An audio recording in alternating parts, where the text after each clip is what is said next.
I turned 48 in a bathroom at the Museum of Modern Art, not the elegant restrooms on the second floor.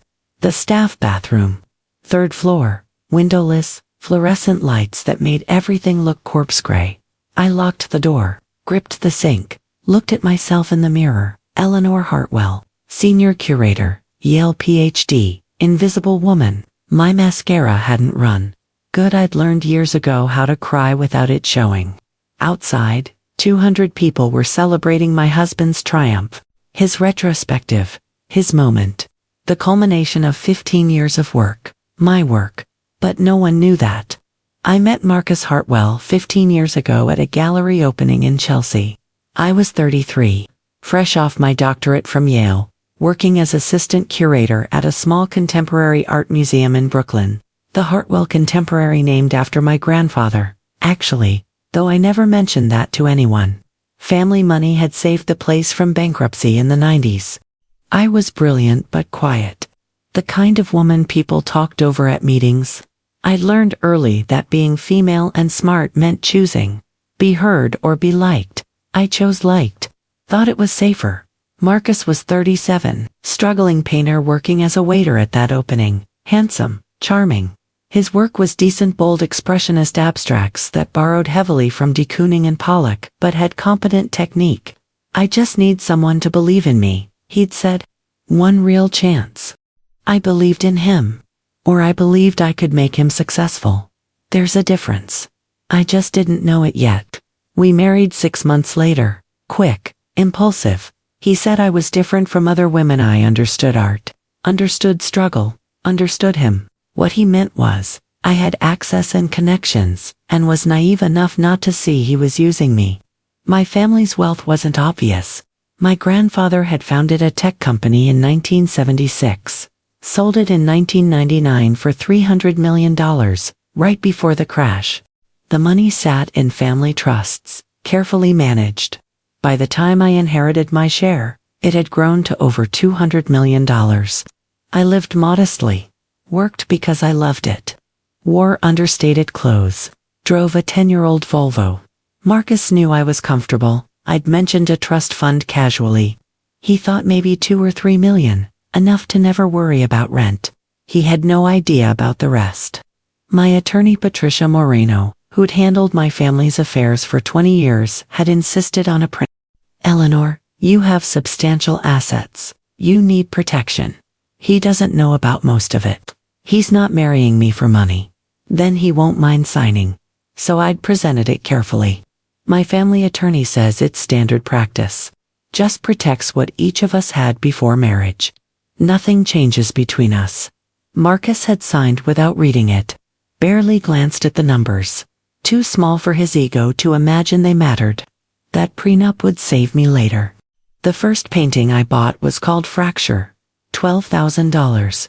Anonymous purchase through a dealer. Creating buzz. Making collectors think someone important was interested. I told myself I was investing. Supporting my husband. Building our future. Really, I was terrified he'd fail and blame me for not doing enough. Over the next 3 years, I bought quietly, carefully, different methods. Some through dealers, some at small auctions, some direct from galleries, different names, different patterns. Never enough purchases from one source to raise red flags. I used my connections from Yale. Introduced Marcus to gallery owners, curators, critics, always casually. Have you seen Marcus Hartwell's work? Interesting approach. I wrote anonymous reviews under pseudonyms. Posted on art blogs. Nothing effusive, just enough to create curiosity. Within 2 years, Marcus had his first solo show. Sold out. Critics called him promising and visceral. He believed it was talent. I let him. By year 5, I'd purchased 28 of his paintings, through various channels. Not enough to control his market, but enough to ensure demand stayed strong. I told myself this was normal. That collectors did this all the time. That I was just supporting an artist I believed in. The truth was messier. I was manufacturing a career because I needed him to succeed. Because if he failed, he'd resent me. And I couldn't bear that. Somewhere along the way, I started something else. anonymous donations to struggling galleries, purchases of work from unknown artists, funding exhibitions that commercial spaces wouldn't touch. I created a pseudonym, Phantom Benefactor. Over 10 years, I donated $60 million, quietly, anonymously, changing the art world without anyone knowing my name. It felt good. Better than building Marcus's career, because these artists actually deserved it. But I kept it secret. From everyone, including Marcus. Especially Marcus.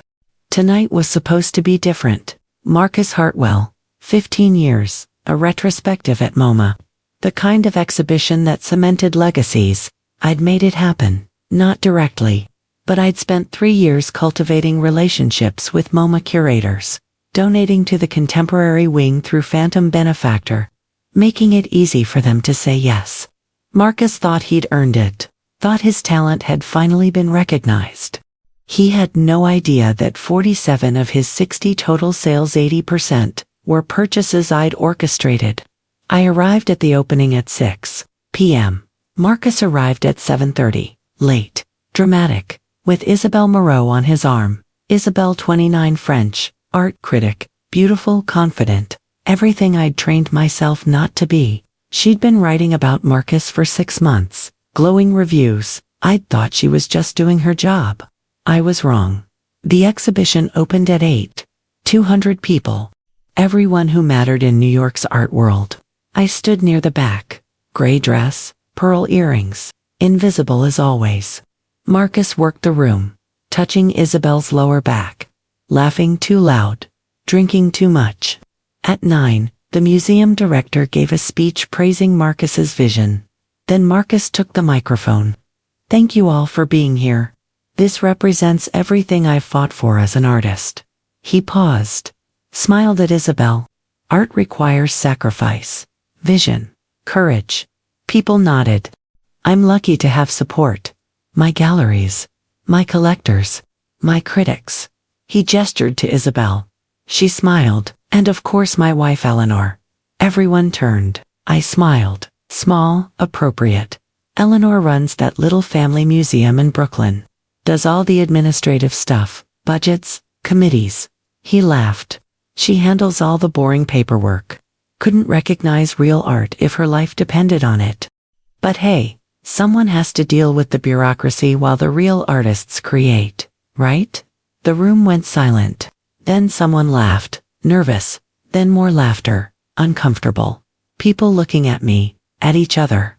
Marcus raised his glass. To art, to vision, to knowing the difference between creating and filing paperwork. They toasted. I stood there, frozen, dying. My phone buzzed. Rachel, my assistant. Are you okay? I typed, fine. Excuse me a moment. Then I walked to that staff bathroom. Locked the door. Let myself break. 15 years. 15 years of building him. Buying his work. Using my connections. My money. My expertise. And he thought I filed paperwork. Thought I was administrative support. Thought I didn't understand art. I stared at myself in that mirror. Gray dress, minimal makeup, invisible. I'd made myself small on purpose, didn't want to threaten his ego, didn't want to compete, and he'd used that invisibility against me. I pulled out my phone, opened my encrypted email, the account for Phantom Benefactor, scrolled through purchase history. Marcus Hartwell paintings, 47, over 15 years. $3.2 million spent creating the illusion of demand, 80% of his career. Built by me. I stared at the numbers. Then something inside me shifted. Something cold. Something final. I opened a new email. To Catherine Wright at Christie's. Old friend from Yale. Catherine, need to talk about the Marcus Hartwell December auction. In person. Urgent. E-sent. Fixed my makeup. Straightened my dress. Walked back out. Smiled. Congratulated Marcus. Played the role. The boring wife. The paperwork woman. The one who didn't understand art. But inside, I was different now. I'd built Marcus Hartwell's career. Now I was going to dismantle it. Painting by painting. Connection by connection. Lie by lie. Until the only thing left was truth. The party ended at midnight. Marcus left with Isabel. Didn't even pretend. Just kissed my cheek. Artist drinks. You'd be bored anyway. I went home alone. Our brownstone in Brooklyn Heights. $4 million. I'd bought it with trust money before marriage. Added his name to the deed 5 years ago because he'd sulked about not feeling like it was his home too. That was a mistake I'd fix. I sat at my desk, made lists. Every painting I'd bought, every connection I'd made, every lie I'd maintained. Then I opened the file I'd been avoiding. 3 weeks ago, I'd finally read the report from the investigator I'd hired 6 months earlier. I'd suspected something. Marcus coming home late. Distracted. Secretive about his phone. I'd hired someone to check. Told myself I was being paranoid. That I'd read the report and feel foolish for doubting him. Then I'd gotten it. And I couldn't open it. Because opening it meant knowing. And knowing meant deciding. So I'd left it unopened. Coward. But tonight changed things. I clicked the file. Photos, Marcus and Isabel. 6 months of affair. Emails, text messages, plans for their future, and worse, an email to his divorce attorney, dated 2 weeks ago. Need to time this right. Eleanor's useful for now her museum connections, help but she's boring as hell. Once the Christie's sale goes through $8 million minimum, I'll file, she'll get maybe half the house. I keep my reputation, my career, my future. Finally upgrade to someone who gets what it means to be an artist. I read it 3 times. Then I laughed. He had no idea who I was, what I controlled, how thoroughly I'd built everything he thought he owned. He was about to find out. I didn't sleep that night. I sat at my desk until 4 a.m., building a case like I was prosecuting a crime. Because I was. The crime was 15 years of my life, 15 years of invisible labor, 15 years of believing I was supporting genius when I was actually propping up mediocrity. By dawn, I had 3 files. File 1, financial.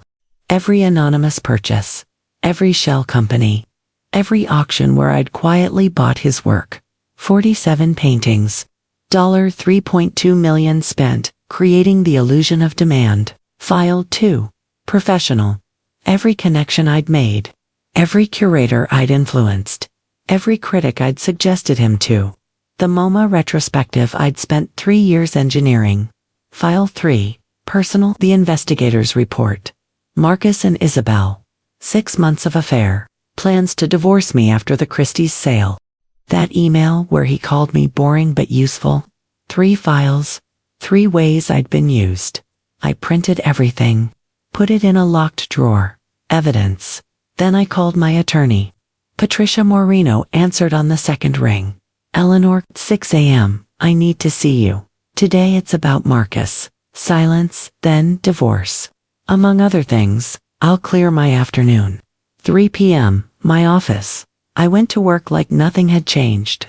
The Hartwell Contemporary Art Museum, small, tucked away in Brooklyn. Nothing like MoMA. But it was mine. My grandfather's legacy. I'd saved it from bankruptcy. Curated every exhibition. Raised every dollar. Marcus called it my little family museum. Like it was a hobby. A vanity project. He had no idea what I'd built there. What I built everywhere. Rachel brought coffee. You okay? Last night was brutal. I'm fine. That speech, Eleanor. I can't believe he said those things in front of everyone. I said I'm fine. My voice was sharp. Let's focus on the Nakamura exhibition. We open in 3 weeks. She nodded. Left quietly. I stared at my computer. At the email reply from Catherine, right at Christie's. Eleanor, absolutely. Tomorrow, 10 a.m., my office. This sounds serious. It was serious. Marcus had 15 paintings scheduled for Christie's December auction. Estimates ranging from $400,000 to $1.2 million each. Total expected sale, $8 million. Money he was counting on. Planning his new life around. But I was about to make that auction disappear. At 10 a.m., I walked into Christie's Rockefeller Center offices. Catherine met me personally, 56 elegant, sharp. We'd been friends since Yale, back when I thought being brilliant was enough. Eleanor, She hugged me, then pulled back, studying my face. What happened? You look exhausted. Close the door. She did. We sat in her office overlooking Manhattan. The Marcus Hartwell auction, I said. It needs to be cancelled. Her eyebrows rose. Cancelled? Eleanor, we've been promoting this for months. Collectors are committed. This is, I know, and I'm telling you it can't happen. Why? I pulled a folder from my bag. Set it on her desk. Because I need to tell you something, about Marcus. And about me. She opened it, started reading. Her face changed. Shock, disbelief, understanding. Your phantom benefactor. Yes, Jesus, Eleanor. For how long? 10 years, $60 million. 40 artists supported. 12 galleries saved from bankruptcy. All anonymous. Why are you telling me this now? Because Marcus Hartwell's career is built on fraud. And I'm the one who built it. I walked her through everything. Every purchase. Every manipulated connection. Every carefully placed review. I varied my methods deliberately. Some purchases were direct through dealers. Others at small regional auctions. Some through intermediaries. Different names. Different patterns. Spread over 15 years. Never enough from one source to raise red flags. Catherine set down the papers. Eleanor, you're admitting to market manipulation. Am I? I bought art I believed in. From my husband. An artist I was supporting. Collectors do this constantly. It only becomes fraud if I misrepresented the work itself. And did you? No, but Marcus did. I pulled out another folder. Thicker. 3 weeks ago, I hired a forensic art analyst, quietly, to examine Marcus's work. I opened it. Showed her the comparisons. Side-by-side images. Marcus's paintings next to works by obscure artists. Compositions nearly identical. Color palettes copied. Techniques mimicked. He's been plagiarizing, taking work from lesser-known artists' dead ones, mostly, and reproducing it with minor changes, calling it original. Catherine's face went pale. If this is true, it's true. I have documentation. Expert analysis. Testimony ready. Why bring this to me? Because those 15 paintings you're about to auction, at least 3 are copies, maybe more. If Christie's sells them as original Marcus Hartwell works, you're liable when collectors discover the truth. She sat back, stared at the evidence. Eleanor, you could have just divorced him, taken your half, walked away quietly. Half of what a career I built, a reputation I fabricated. I leaned forward. He called me boring, Catherine. Said I handled paperwork. Said I couldn't recognize real art if my life depended on it. In front of 200 people who laughed, I heard I was there. It was cruel. It was revealing. He truly believes I'm nothing, that his success is his talent, that I'm just, what did he say? Administrative support. Catherine was quiet. Then, so this is revenge. This is truth. I stood. I'm not making anything up. I'm just stopping the lie. The lie I created. The lie I'm done maintaining. I'll need to verify everything. Of course, take a week. Hire your own experts. But that auction can't happen, Catherine, not until authentication is certain. And if the paintings check out, they won't. But if they do, I'll personally apologize to Marcus and write Christie's a check for any losses. She studied me. You're that certain. I'm that certain. I left Christie's and went straight to Patricia's office. She had papers ready. Divorce papers drafted that morning based on our call. Eleanor, are you sure? Right after his opening, the timing looks vindictive. I don't care how it looks. Marcus will fight. He'll claim half of everything. Let him try. I showed her the prenup. Everything I used to build his career came from assets protected by this agreement. The trust fund, the inheritance, property purchased before marriage. Patricia smiled slightly. The brownstone, bought with my trust money in 2008. Before marriage, I added his name to the deed in 2013 because he complained. But the prenup specifies that property purchased with separate funds remains separate, regardless of whose name is on the deed. He's going to get almost nothing. He'll get what he had before me, which is nothing. I signed the papers. File these tomorrow. Eleanor, if you expose the plagiarism and market manipulation, his reputation will be destroyed. Yes, he'll have no career, no income, no prospects. He'll have exactly what he deserves. What he actually earned, which is nothing. Patricia looked at me carefully. Are you okay? This is a big decision. I thought about Marcus last night, laughing with Isabel, touching her back, making jokes about his boring wife, while I stood invisible in that crowd. I'm better than okay, I said. I'm done being invisible. That evening, I did something I hadn't done in years. I hired a second forensic analyst, independent, expensive. Someone with no connection to me. I need you to examine these paintings, I said, sending digital files. Check for plagiarism, derivative work, anything that suggests the artist copied from other sources. This is Marcus Hartwell's work, the analyst said. He's well known, I'm aware. That's why I need an unbiased analysis. When do you need this? 1 week. Money is no object. I need certainty. I'll have a preliminary report in 5 days. I hung up, stared at my hands. They weren't shaken. I thought they might be. Thought I'd feel guilty, or scared, or uncertain. Instead, I felt calm, clear, powerful. For 15 years, I'd hidden my intelligence, my wealth, my influence. I'd made myself small so Marcus could feel big, and he'd used that smallness against me. Not anymore. Marcus came home at 9 p.m., smelling like Isabel's perfume, smiling, loose, happy. Great energy last night, he said, kissing my cheek. Sales are already coming in. 3 paintings sold this morning. Galleries thrilled.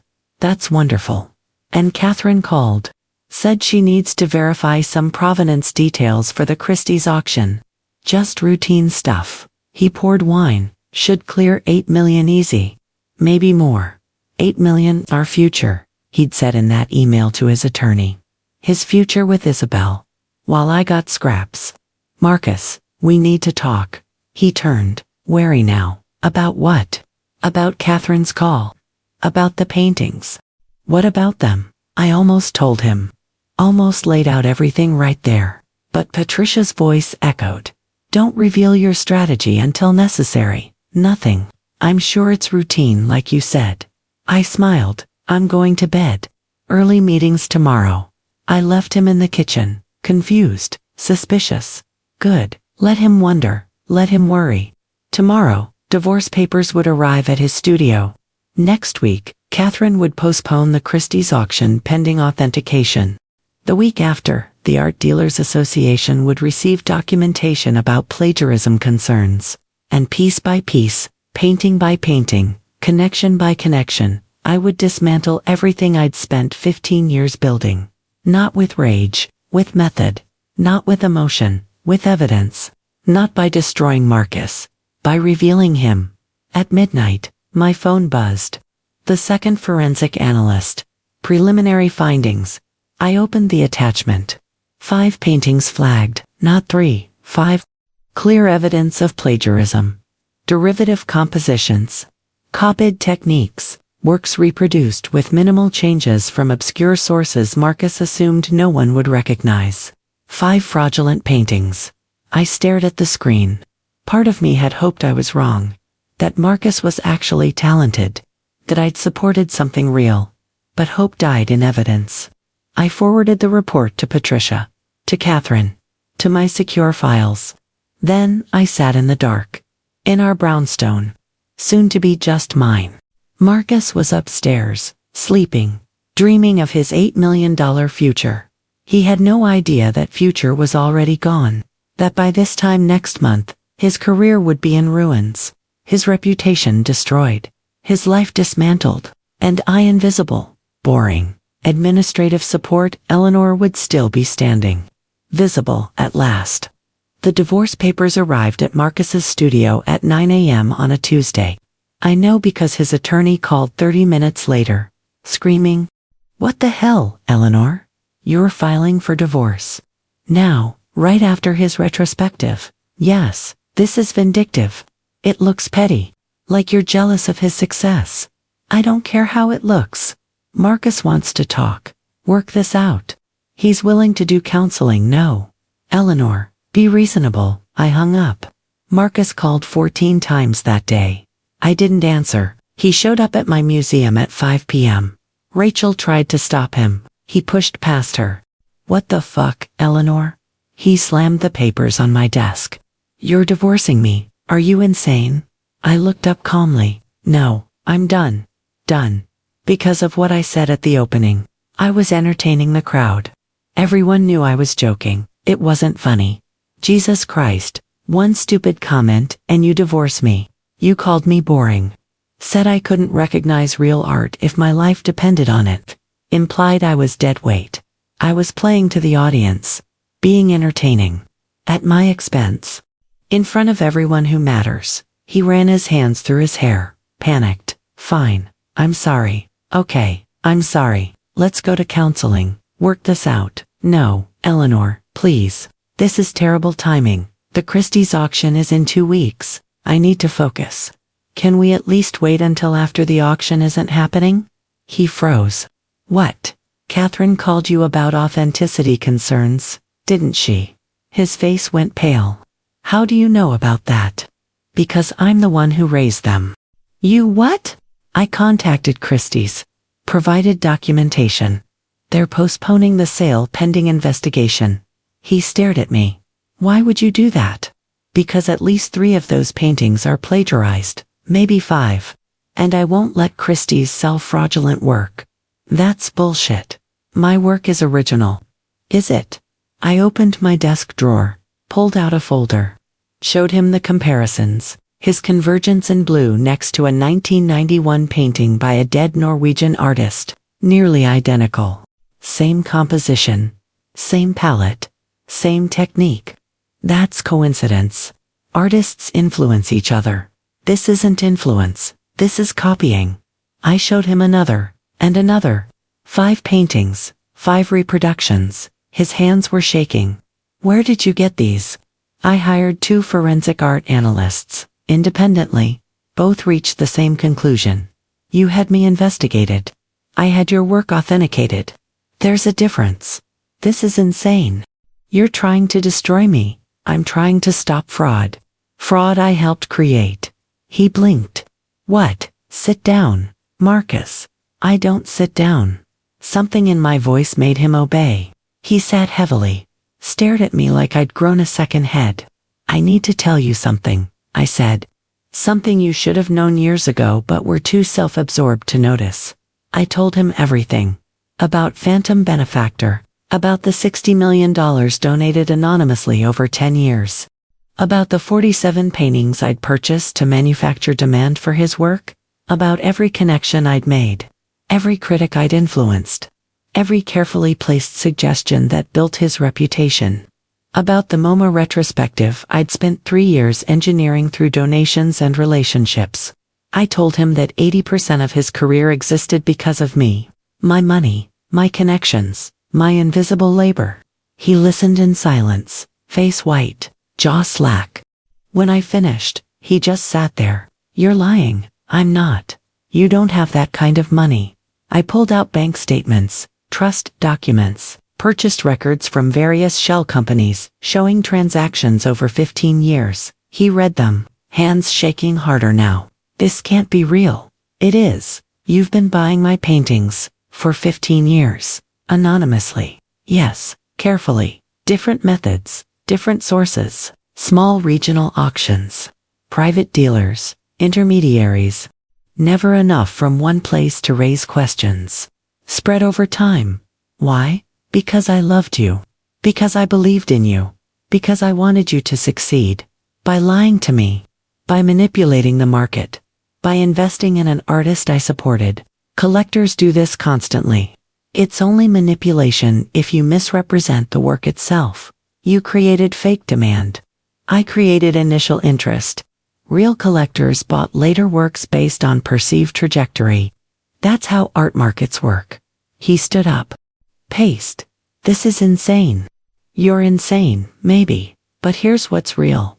Your career is built on my foundation, my money, my work, and now I'm withdrawing that foundation. You can't do that. I already am.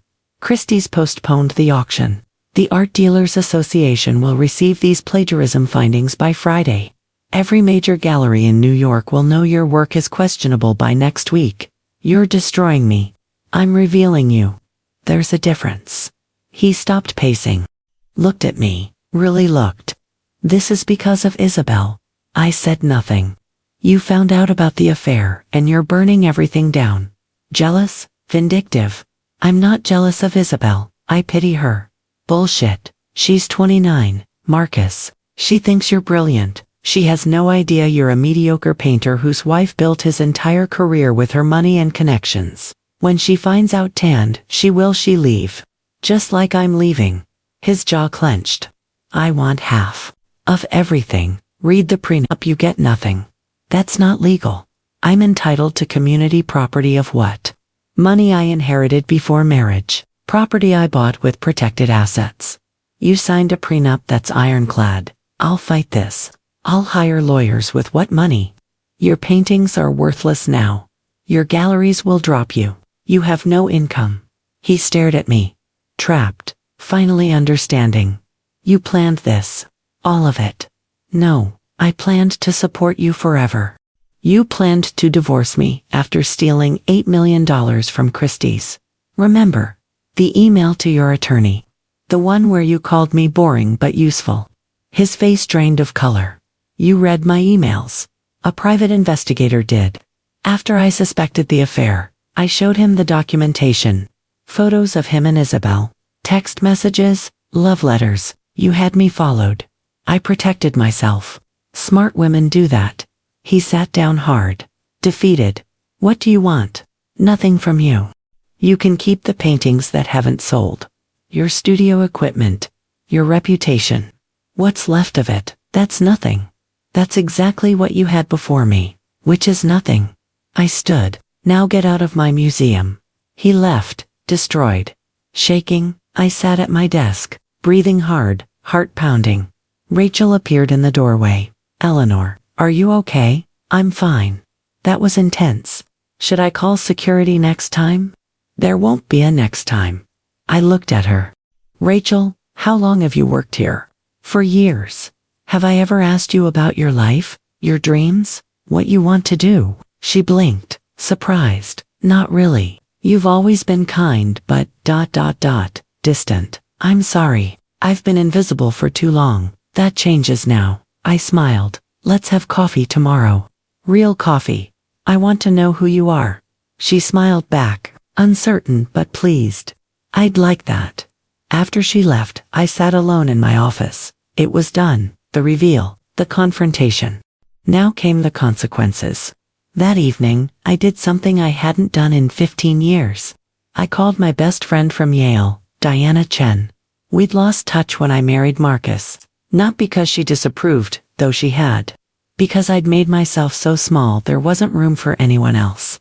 She answered on the third ring. Eleanor, hi, my God, it's been what?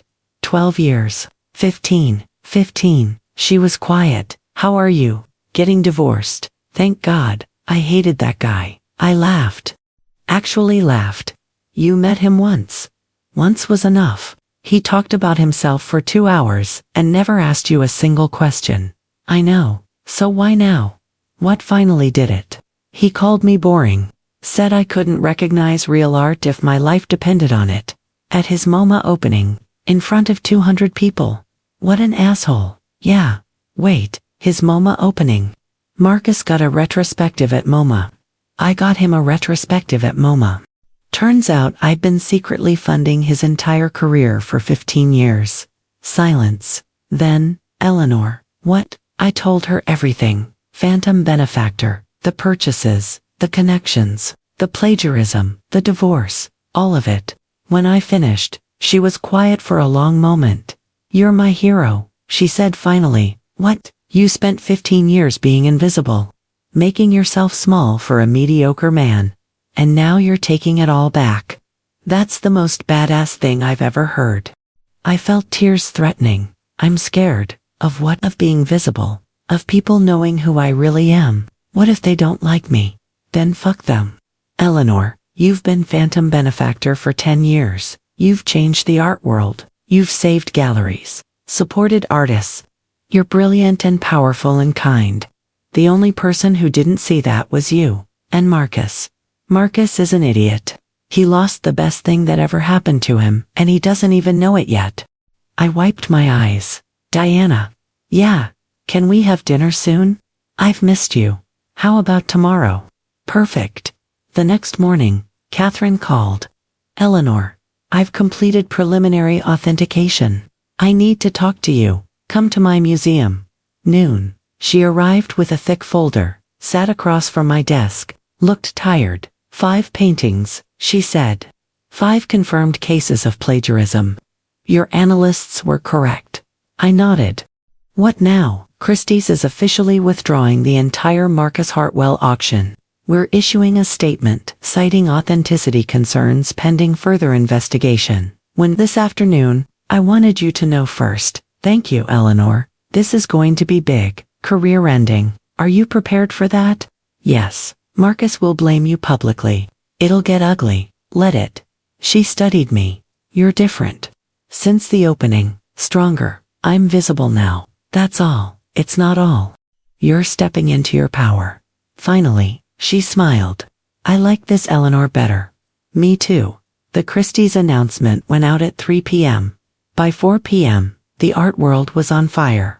Christie's withdraws Marcus Hartwell auction citing authenticity concerns. Plagiarism questions surround celebrated artist Marcus Hartwell under investigation for fraud. My phone exploded.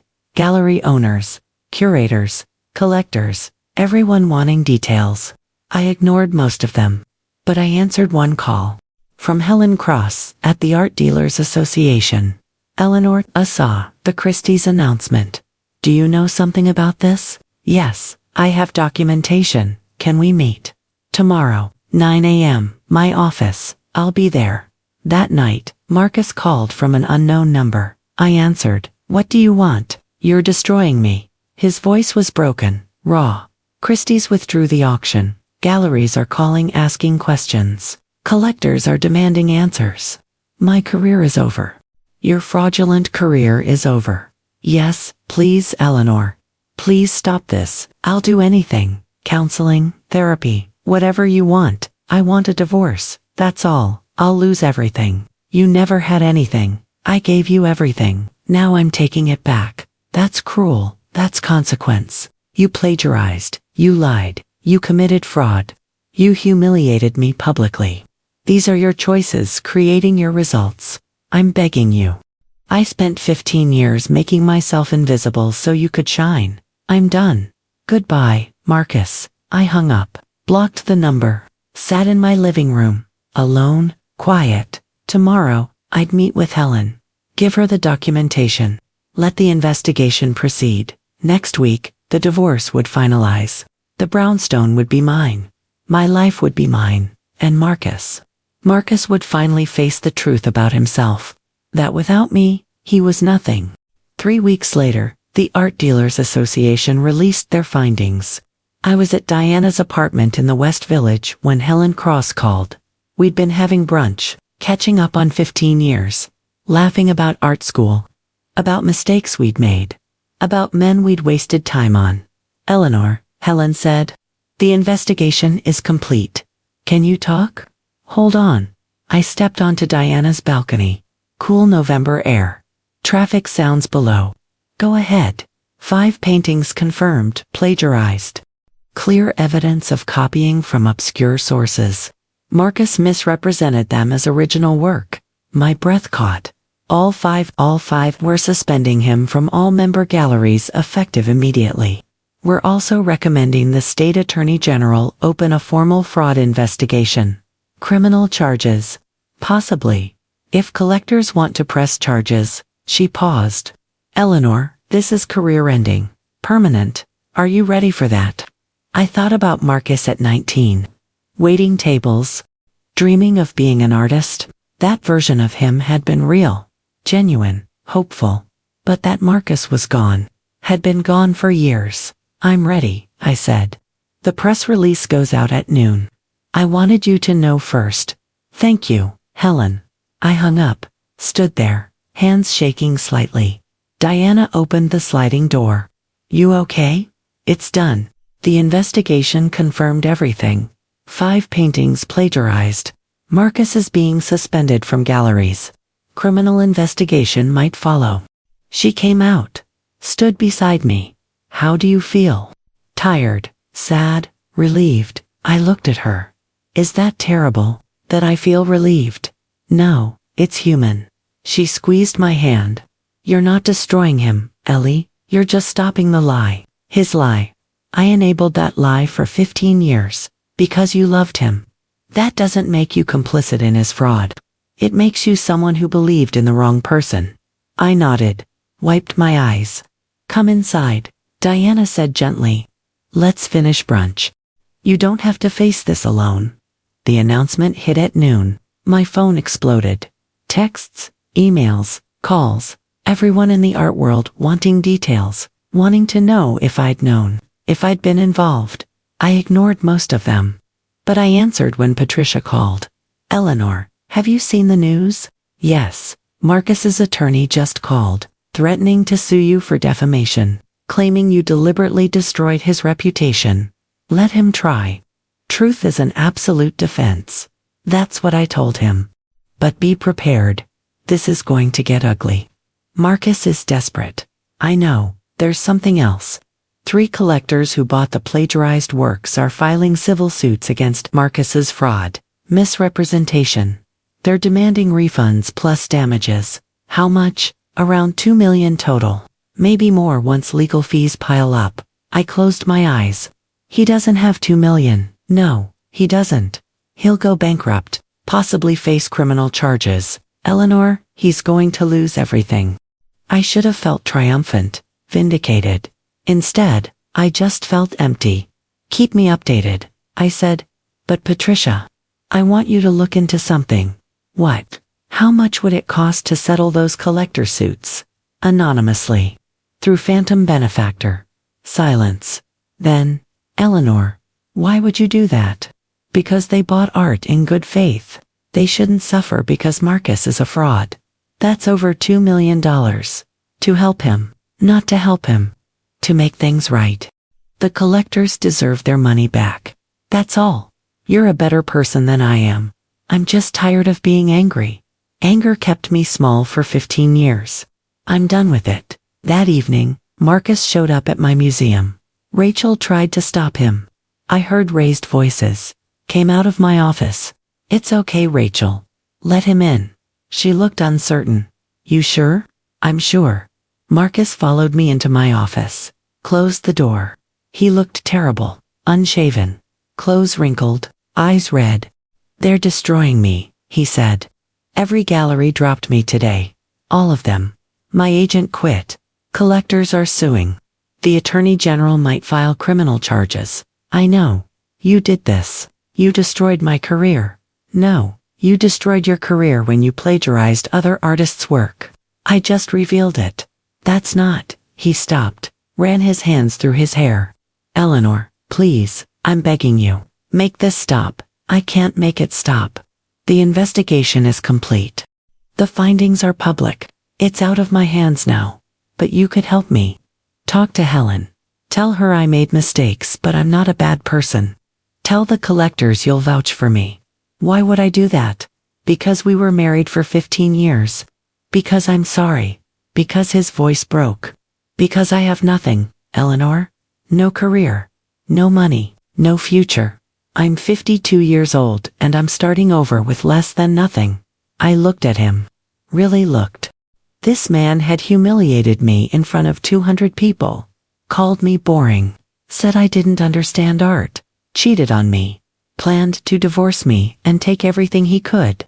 But he'd also been the person I loved for 15 years. The man I'd believed in. The dream I'd built my life around. Marcus, I said quietly. Do you understand what you did? Not just the plagiarism. The humiliation. The cruelty. I know. I was an asshole. I took you for granted. I'm sorry. Why? Why did you do it? The plagiarism specifically.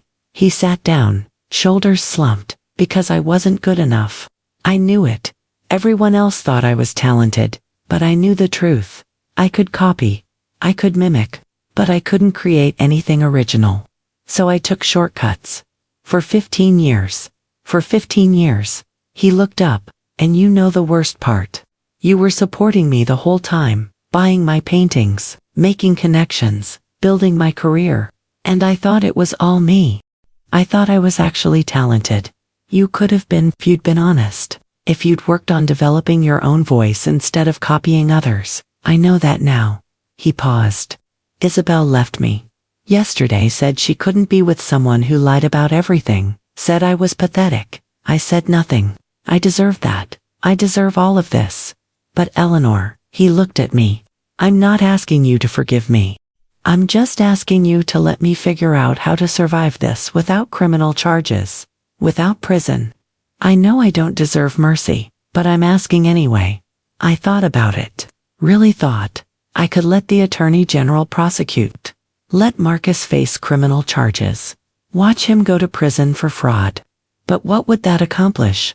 Justice, revenge, or just more pain? I'll make you a deal, I said finally. What deal? I'm going to pay the collector settlements. Anonymously. 2 million plus. They'll drop the civil suits. His eyes widened. Why would you not for you? For them. They bought art in good faith. They shouldn't lose money because you're a fraud. I leaned forward. But in exchange, you do 3 things. What 3 things? 1. You issue a public statement admitting the plagiarism. Full admission, no excuses, no blame shifting. You own what you did. That'll destroy what's left of my reputation. Your reputation is already destroyed. This just makes it honest. I continued. 2. You leave New York permanently. I don't care where you go, but you don't practice as an artist here anymore. You don't try to rebuild in this market. Where am I supposed to go? Anywhere else. Teach.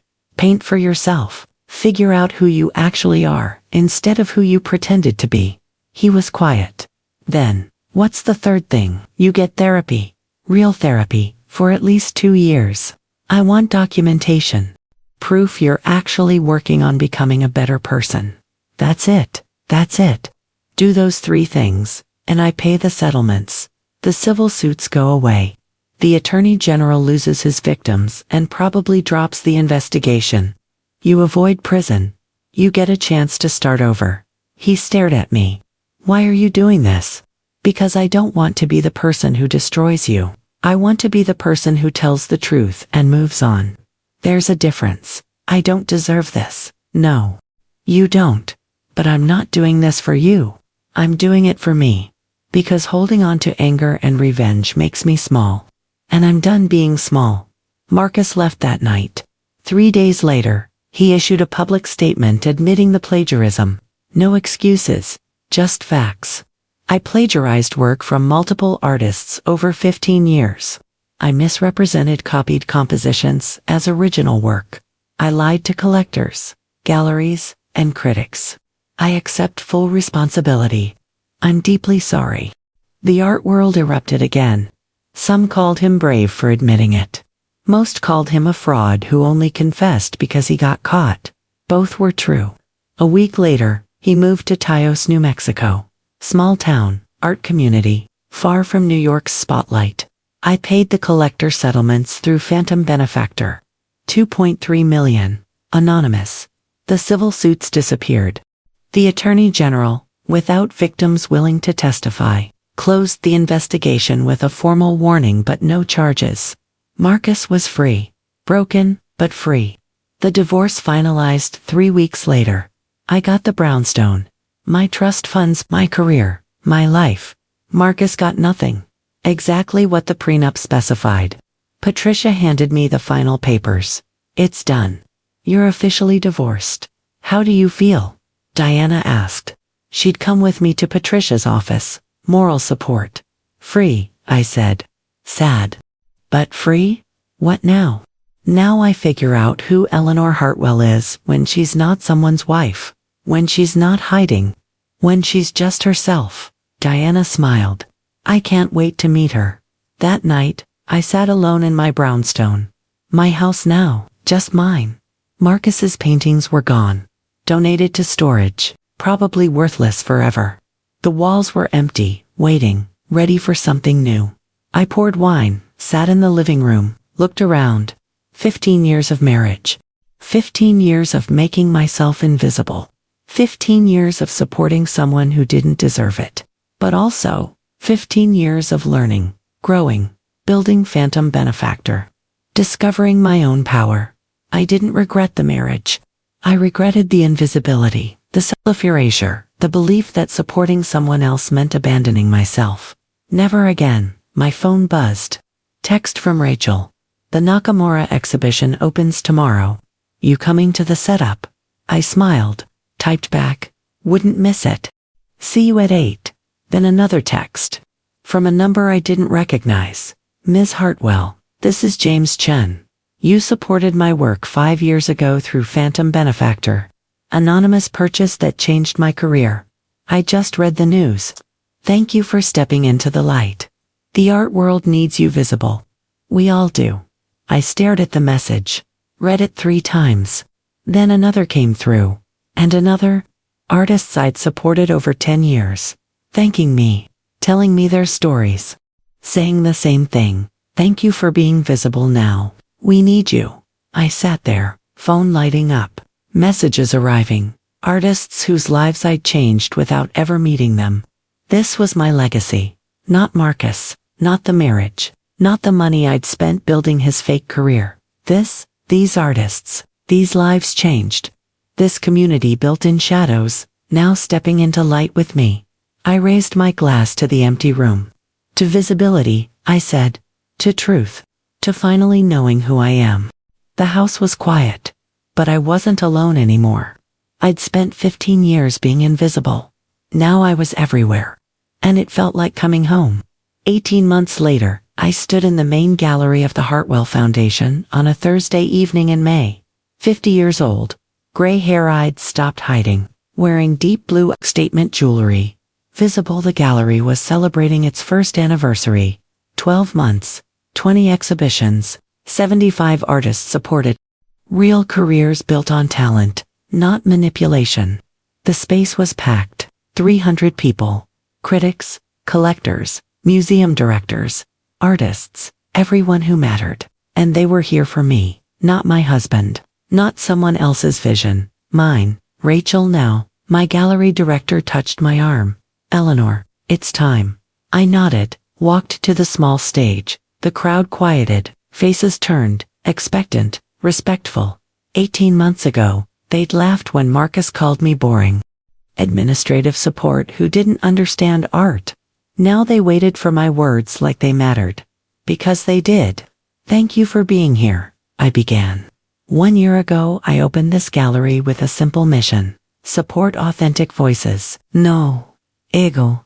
No life. Just real artists creating real work. Applause. Warm. Genuine. I'm proud of what we've built. Not because of me, because of them. I gestured to the artists. These talented people who had courage to be themselves. To create from truth. I paused, looked around the room. Many of you know my story. My marriage to Marcus Hartwell. My years as Phantom Benefactor. The scandal. The divorce. The room was silent, listening. I'm not going to apologize. Not for building his career. Not for taking it apart. Not for stepping into the light. I smiled. For 15 years, I made myself invisible. I thought supporting others meant erasing myself. I was wrong. Heads nodded. Understanding. Real support isn't about disappearing.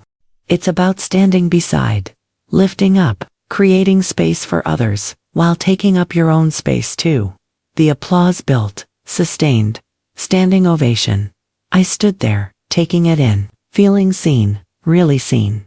After the speeches, I worked the room. A young woman approached 24, nervous, portfolio under her arm. Ms. Hartwell, I'm Sarah Kim. I'm a painter. I was wondering if you'd look at my work. Show me. She opened it. 6 paintings, abstract florals, bold colors, original.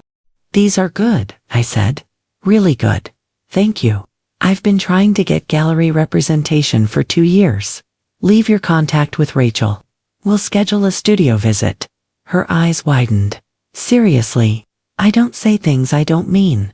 She hugged me quick. Grateful, thank you. You have no idea what this means. I watched her go, remembered being that age, that hopeful, that desperate to be seen. Now I was the person who saw others. It felt right. At 10 p.m., close friends remained. Rachel, Catherine, Helen, Patricia, Diana. We sat in my office. Wine, exhausted but happy. Hell of a year, Catherine said. Agreed. I kicked off my heels. I'm too old for these events. You're 50. That's not old. It's not young either. It's powerful. Diana leaned forward. Eleanor, you've changed the art world. Really changed it. I just did what felt right. That's what leaders do. I smiled. Uncomfortable with praise but accepting it.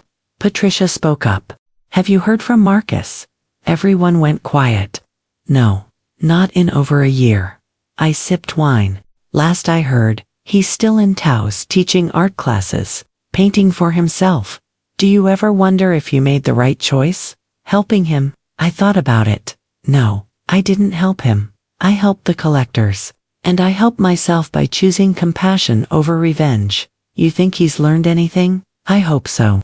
For his sake. Later, alone in the gallery, I walked through the space. Empty now. Just me and art on the walls. My legacy, not hidden mine. My phone buzzed. Text from an unknown number. Eleanor, it's Marcus. New number. I know you probably don't want to hear from me. Just wanted to say, I saw the Times article about the anniversary. You've built something real, something that matters. I'm sorry I never saw your value. You were always the artist. I was just loud. Thank you for the second chance. I'm in therapy. Actually working on myself. I read it 3 times. Felt nothing dramatic. No anger. No triumph. Just distance. He was my past. A closed chapter.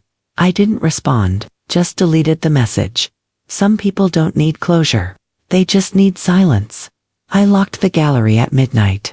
Walked home through Chelsea. Spring air. City alive. My brownstone was dark, quiet. I poured wine. Sat in the living room. Real art on my walls now. By real artists I'd supported. No ghosts. No lies. Just beauty. My phone buzzed. Different number. Eleanor, it's Diana. Brunch Sunday. Want you to meet someone. His name's Thomas. Architect. Divorced kind. No pressure. Just coffee with friends. I smiled. Typed back. Sounds perfect. See you then. I wasn't looking for a relationship. Wasn't sure I wanted one. But I was open. To possibility. To connection. To whatever came next. The next morning, I got an email that changed everything. Subject. Major donation inquiry. Dear Ms. Hartwell, my name is Robert Chen.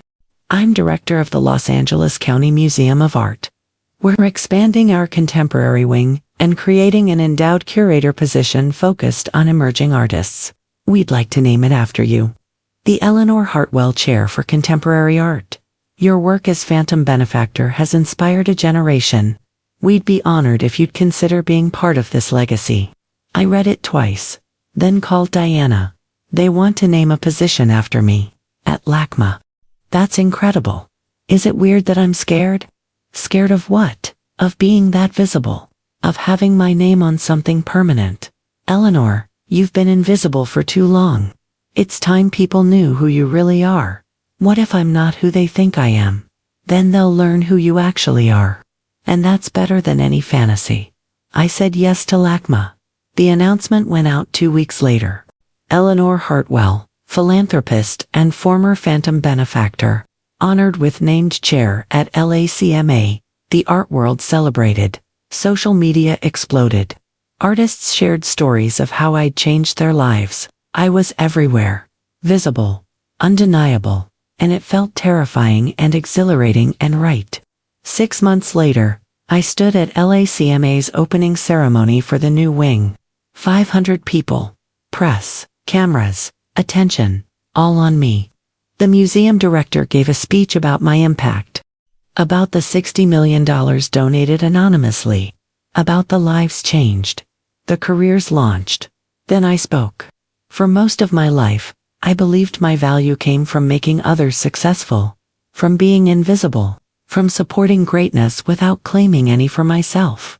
People leaned forward, listening, but I learned something important. You can't pour from an empty cup. You can't support others if you've erased yourself. Real strength isn't about disappearing. It's about showing up, fully, authentically. I paused. This chair, this honor isn't just about me. It's about every person who's ever felt invisible. Every woman who made herself small so someone else could be big. Every artist who doubted their own worth. My voice caught. You matter. Your voice matters. Your vision matters. Don't wait for permission to take up space. Take it. Own it. Be visible. The room erupted. Standing ovation. Cheering. I stood there. 50 years old. Gray-haired, powerful. Finally myself. That night, Diana's friend Thomas took me to dinner. 52 architect. Divorced 3 years. Kind eyes. Easy laugh. We talked about buildings. About art. About failure and starting over. Diana says you were married to Marcus Hartwell, he said over dessert. I was. That must have been hard. The way it ended, it was, but it was also necessary. Do you regret it? Any of it? I thought about it. I regret making myself invisible. But I don't regret the rest. Everything brought me here. Here, visible, authentic, real. I smiled. Better, he smiled back. I like visible, Eleanor. Me too. A year after that, the Hartwell Foundation opened a second location in Brooklyn, right across from my old museum. Full circle. Opening night was massive. 600 people. Every major figure in New York's art world. And standing in the back, quiet and unobtrusive, was Marcus. He looked different, thinner, older, calmer. He wore simple clothes. No flash. No ego. Our eyes met across the room. He nodded. Small, respectful. I nodded back, then he left.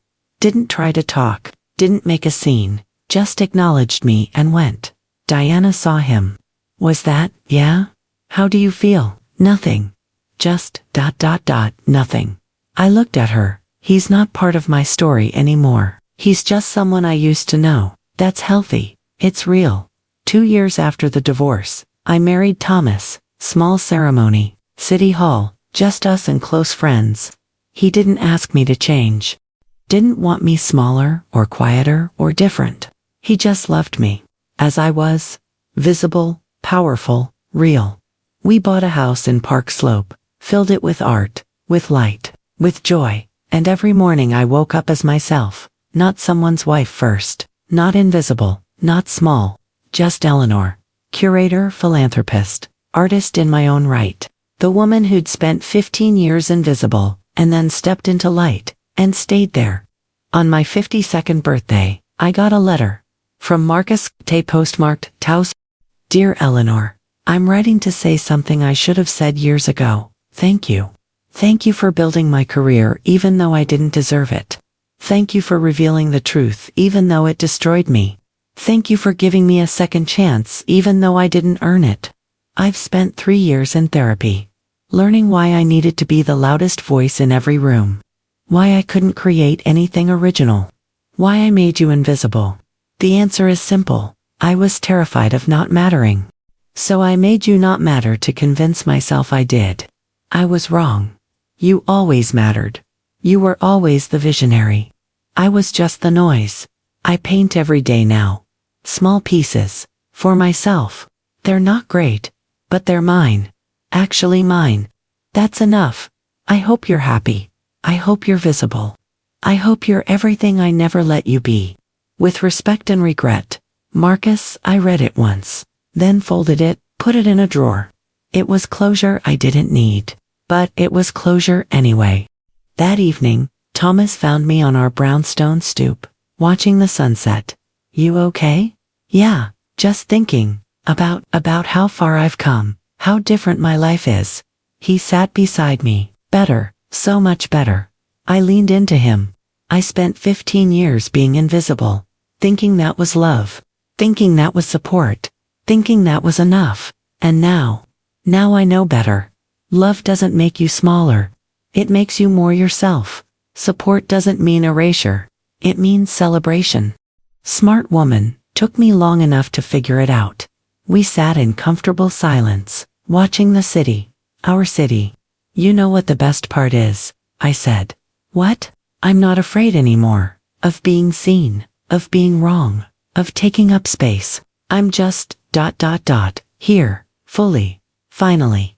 That's the best kind of brave. I smiled, squeezed his hand. 52 years old, visible, powerful, real. Eleanor Hartwell, not someone's wife, not someone's shadow, just Eleanor. And that was enough. It was everything.